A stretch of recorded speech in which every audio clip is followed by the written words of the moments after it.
We are super excited. We are visiting Canyon Creek Elementary today. One of the students wrote a letter. Dear FBI, thank you so much for keeping us so safe. These letters are so special to receive.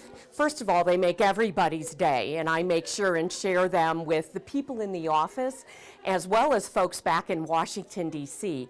Our director, Christopher Ray, especially likes to get these. We frequently like to be able to reach out to the school and the student, as we're doing today, and thank them for thanking us. It was really exciting to see that my letter came true. And we thought that would be a great opportunity to come out and meet some of the students, talk about the FBI, and we need their help on a case regarding stolen Girl Scout cookies. They told us that there was like a fake mystery for us to solve. We are going to be processing a crime scene, so they will be able to collect evidence. They'll have an opportunity to learn a little bit about fiber analysis, a little bit about footprint analysis, also soil analysis and fingerprinting, kind of demystifying the FBI and helping kids and hopefully their families understand that we're in the community, we're here to serve.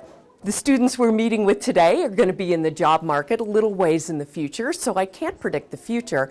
But I do want to emphasize that the Bureau hires people from all sorts of different educational and work backgrounds. I really recommend that people find something that they love and excel at it. Believe in your dreams.